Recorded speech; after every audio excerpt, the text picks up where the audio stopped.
Personal question है actually. जैसे किसी ने अपनी पास्ट लाइफ में बहुत कुछ एक्सपीरियंस किया होता है, लाइक जो किसी से शेयर नहीं कर सकते, उसको मैं कैसे इग्नोर करूँ, यानी उसको चीज़ को मैं पीछे छोड़ के आगे जाना भी चाहती हूँ बट वो नहीं हो पाता है। लाइक कभी फिर से याद आ जाता है, फिर डिप्रेस्ड हो जाती हूँ कि क्या हुआ लाइफ में मेरे साथ।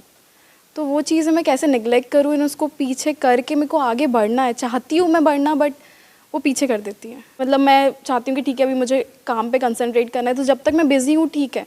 तो लोग 24 आवर्स तो नहीं रह सकते ना, मैं सोने भी जाती हूँ तो वो चीज़ें याद आती है और फिर नींद नहीं आती है। हाँ, नींद नहीं आती है। Please have a seat. Emotional pain है, वो जाता नहीं है, वो बार बार रह रह करके जैसे ही याद आता है, उसके साथ में जो भी कुछ हुआ था उस टाइम पे, जो आपने एक्सपीरियंस किया था, तो वो सारी फीलिंग्स, वो सारी सेंसेशंस, वो सारे इमोशंस ट्रिगर हो जाते हैं। फिर हमको ये नहीं पता है कि वहां से बाहर कैसे आना है। हमको पता है कि वहां से बाहर कैसे आना है। और सर उससे रिलेटेड फियर्स भी होने लगते हैं आगे फ्यूचर में भी। हाँ, उससे रिलेटेड फियर्स भी होने लग जाते हैं, रिग्रेट होने लग जाता है कि मैंने ऐसा क्यों किया, अगर मैं ऐसा नहीं करती तो शायद ये नहीं होता, या उसने मेरे साथ ऐसा क्यों किया। ऐसे ऐसे थॉट्स आते हैं माइंड में। तो अब इसका क्या सोल्यूशन है? इनका जो प्रॉब्लम है वो सेम सबका प्रॉब्लम है। वो पास की जो चीज़ें है वो हमें पीछे खींचती है, लेकिन मैंने थोड़ा ये किया कि मैंने सब भूल जाने की कोशिश की, भूल जाना है। तो ये भी हुआ कि जो चीज़ भूल जाना है वो बोलते हैं वो ज़्यादा आती है, तो अभी वो हो रहा है कि भूल जाना है लेकिन वही याद आता है।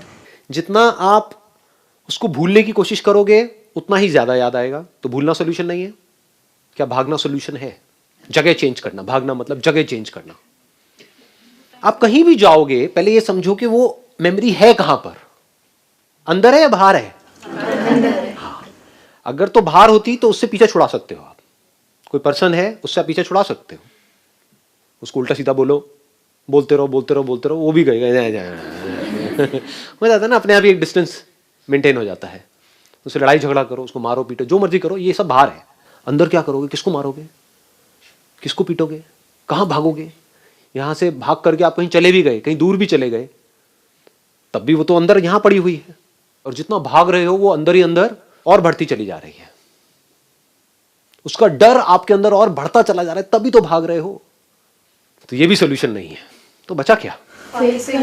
फेस कौन कर रहा है? क्या आप उससे अलग हो? क्या वो जो मेमोरी आपके अंदर पड़ी हुई है, आपके अंदर जितनी भी मेमोरीज पड़ी हुई है, अगर वो सारी मेमोरीज में निकाल दूं तो आप हो क्या? आप कहते हो मैं डॉक्टर हूं, किस बेस पे? आपके अंदर मेडिकल फील्ड की नॉलेज पड़ी हुई है।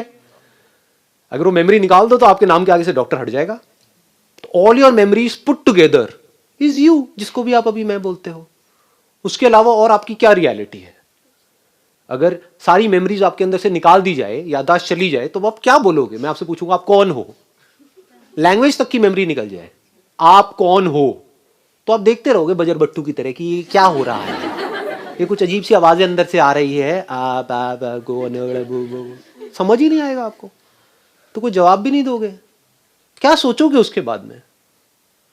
तो यू आर योर मेमोरी, जिसको भी आप मैं बोल रहे हो, you are not different from it. ये बात जब हमको गहराई से समझ आ जाती है तो वहां पर कुछ करने को नहीं रह जाता है। And this struggle of being free from memory comes to an end. आप क्या चाहते हो? मेरे अंदर से सारी बुरी मेमोरीज निकल जाए, अच्छी पड़ी रहे। अच्छी भी छोड़ने के लिए क्या हम तैयार हैं? ना जी ना, अच्छी कैसे छोड़ दें? छोड़ने का कोई तरीका भी नहीं है। तैयार भी हो तो उससे भी क्या होगा? आप कहोगे हाँ मैं तैयार हूं, निकालो जी क्या रास्ता है? नो वे जी। और मेमोरीज ही अगर आपके अंदर से निकल गई तो आप में और एक जानवर में फर्क क्या है? खाओगे पियोगे निकालोगे, खत्म। सोच नहीं सकते। You can't think without memory. So this mind, whatever you call it as mind, your thoughts, your feelings, your emotions, it is all connected to memory. अगर तो मेरी वो मेमोरीज मुझसे अलग है, चाहे अच्छी चाहे बुरी, तो मैं कुछ करूं। अगर वो मैं ही हूं, अब क्या करूं? यानी कि मैं कुछ नहीं कर सकता खुद से पीछा छुड़ाने के लिए, क्योंकि मैं ही वो मेमोरीज हूं। ये बात जब आपको गहराई से समझ आ जाएगी तो all your effort comes to an end to fight with your memory. लड़ोगे आप किससे? कोई दूसरा चाहिए ना लड़ने के लिए? लड़ने के लिए दो लोग चाहिए होते हैं, एक ही काफी है। जहां पर एक ही है वहां पर कैसे लड़ाई होगी? वहां पर डर कैसे होगा? अगर वो मेमोरीज मुझसे अलग हैं तो वो मेरा कुछ बिगाड़ सकती हैं। अगर वो मैं ही हूं तो मैं खुद का क्या बिगाड़ूंगा? पानी पानी को कैसे मारेगा? आई बात समझ में? अगर मेरी बातें गहराई से कोई समझ पाए तो this effort this struggle immediately comes to an end. मतलब अब वो मेमोरीज चाहे बुरी से बुरी है, चाहे अच्छी से अच्छी है, रहे तो रहे, ना रहे तो कोई बात नहीं। आंखों से आप जो भी कुछ देखते हो उसका आंखों के ऊपर क्या असर होता है? आंखों से आप एक टॉयलेट को देखते हो, फिर एक मंदिर को देखते हो, क्या जब मंदिर को देखते हो तो आंखें प्योर हो जाती हैं? और टॉयलेट को देखते हो अपनी आंखों से तो क्या आंखें गंदी हो जाती हैं, इम्प्योर हो जाती हैं? ये बात हमको आई, पकड़ में आई। ये बातें हैं छोटी छोटी, बट अगर ये समझ में आ गई, क्योंकि अंदर की दुनिया में सिर्फ समझ ही सॉल्यूशन है। प्रॉब्लम क्या है, जो बाहर की दुनिया के पैंतरे हैं वो हम अंदर की दुनिया में लगाने की कोशिश करते हैं और हम फंस जाते हैं।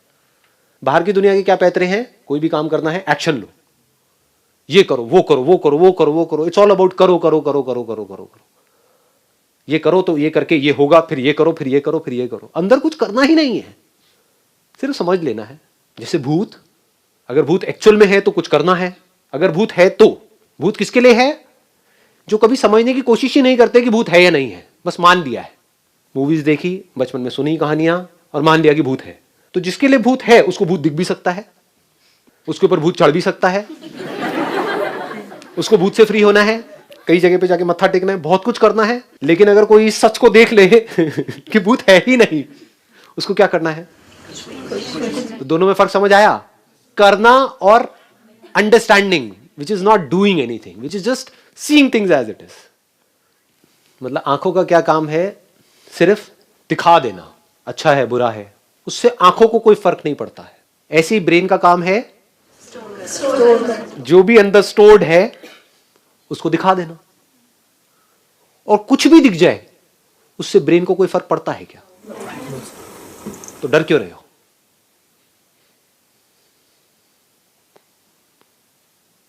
इसका मतलब समझे, इसकी डेप्थ देख पाए कि आंखों से कुछ भी दिख जाए आपको डरने की जरूरत नहीं, आपकी आंखें खराब नहीं होंगी।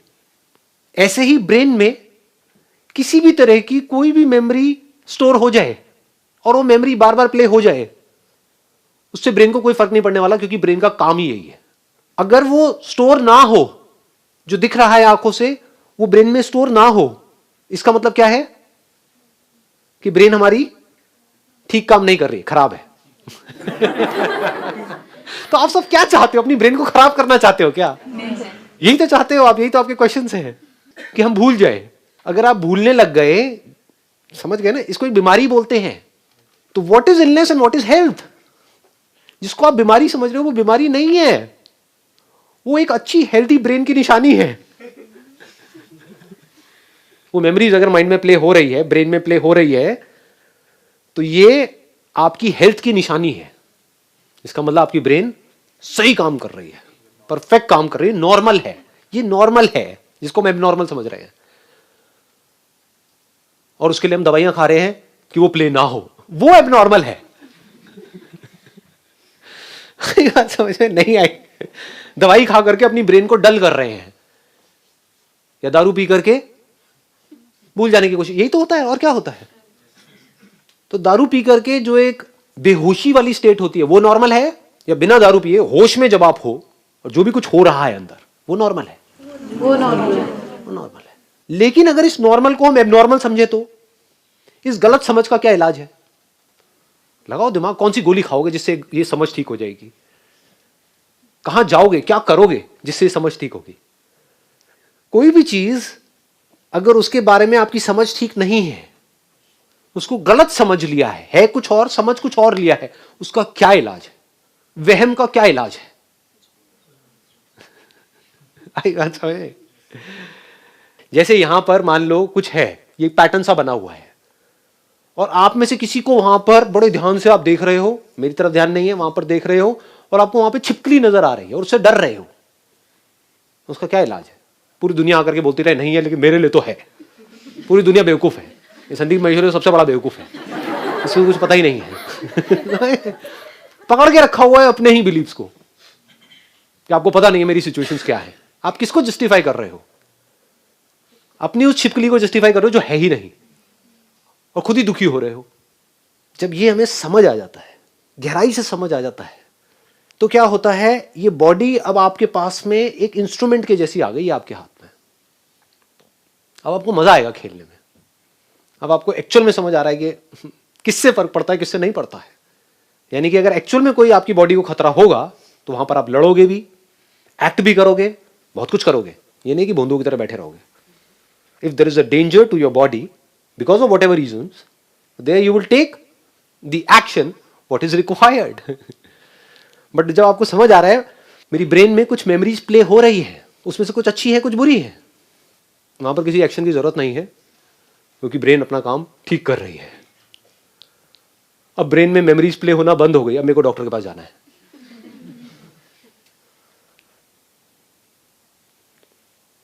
अभी ब्रेन कैसी हो गई आपके लिए? एक म्यूजिकल इंस्ट्रूमेंट के जैसी। लोग कैसे जी रहे हैं? बड़े ही कन्फाइंड होकर के जी रहे हैं। जैसे एक म्यूजिकल इंस्ट्रूमेंट है, उसकी रेंज ये है, lowest note and highest note. अच्छा म्यूजिशियन आप किसको कहोगे? जो पूरी रेंज को मास्टर कर ले या बस इतनी सी रेंज में प्ले करता रहे? यही दो कीज उसको पता है, बाकी कीज से उसको डर लगता है। हाई से भी डर लगता है, लो से भी डर लगता है। तो अगर ये ब्रेन उस म्यूजिकल इंस्ट्रूमेंट के जैसी है, तो अब इसमें जो इमोशंस ट्रिगर होते हैं, चाहे वो अच्छे हो चाहे बुरे हो, उसकी वजह से क्या होता है, पूरी बॉडी में सेंसेशंस ही तो होती हैं। तो डरने की जरूरत नहीं है, आपकी बॉडी में कैपेसिटी है, वो झेल जाएगी। आपको लगता है कि मैं सह नहीं पाऊंगा, सब सह जाते हैं। जैसे एक कपल होता है, साथ में रह रहे होते हैं, वो कहता है कि या कहती है कि मैं तुम्हारे बिना जी नहीं सकता या जी नहीं सकती। उसके बाद में दोनों में से एक गया, दूसरा मरता ही नहीं है। घर वाले वेट कर रहे हैं, कहेंगे जी आपने कहा था कि भाई मैं जी नहीं सकता, तो अब 2 साल हो गए, 5 साल, चलो ठीक है, 8-10 साल, 15 साल, 20 साल, अब तो छोड़ो। इससे क्या समझ आ रहा है? कैपेसिटी आ जाती है। आ भी नहीं जाती है, वो कैपेबिलिटी है, कहीं से आ थोड़ी रही है, होती है। मतलब वैसे ही कहानियां बना रहे होते हैं कि मैं झेल नहीं सकता हूं, मैं झेल नहीं सकती हूं। अरे आप कितना झेल सकते हो उसकी कोई हद ही नहीं है। देख लो दुनिया में जाकर के लोग क्या क्या झेल रहे हैं, at a physical level, at a mental level. हम खुद ही अपनी कैपेसिटी को अंडर एस्टिमेट कर रहे हैं, उसकी वजह से खुद ही दुखी हो रहे हैं। बड़ा अच्छा लगता है टूट जाने में और दोबारा से खड़े होने में, बड़ा अच्छा लगता है। बच्चों को भी ध्यान से देखना, छोटे छोटे बच्चे होते हैं, उनको हॉरर मूवीज में बड़ा मजा आता है।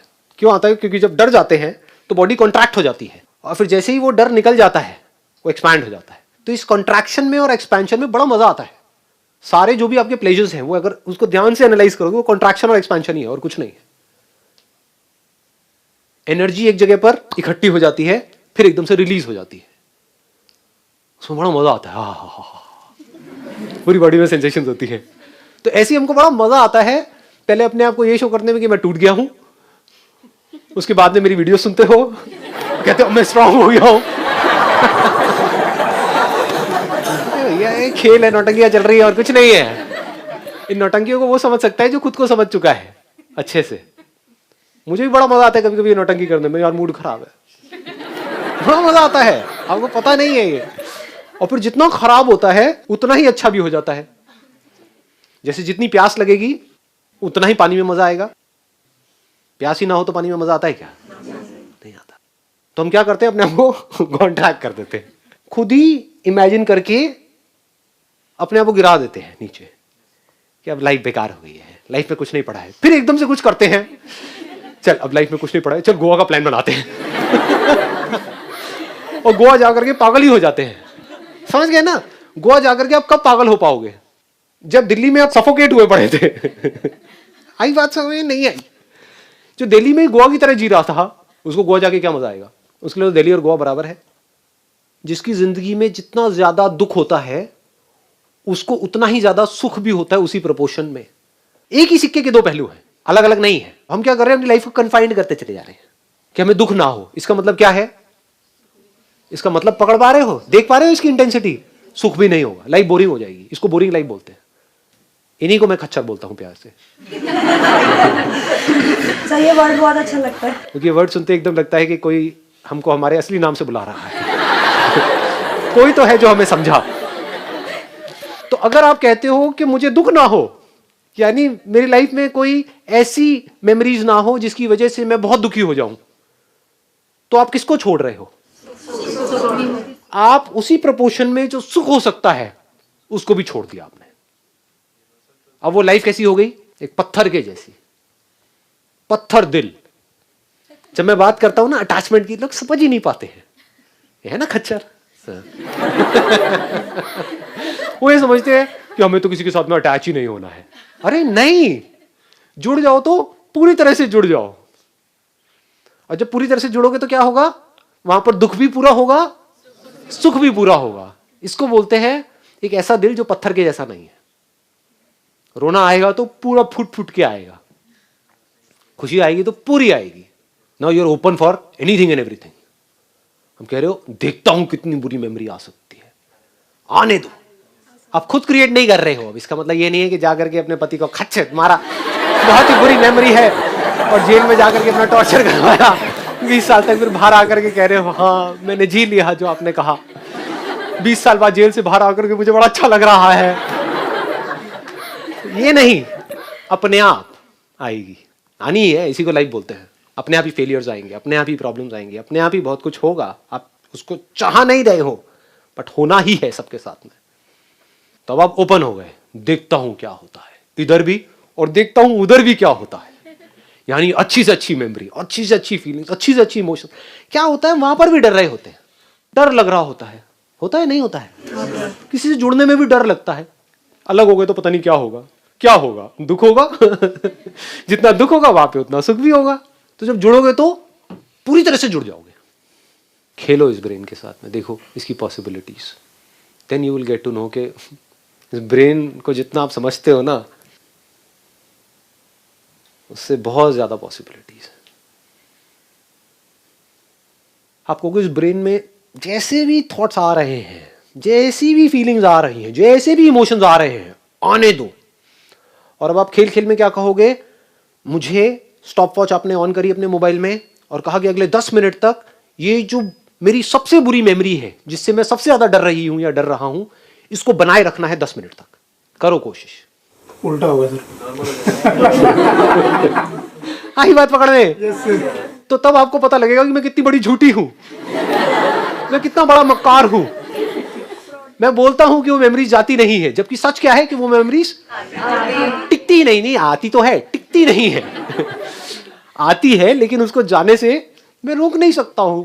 This is the reality. रोक के दिखा दो किसी भी मेमोरी को। 10 मिनट तक वो मेमोरी हिलनी नहीं चाहिए आपकी ब्रेन में से, पड़ी रहनी चाहिए, नहीं रह सकती।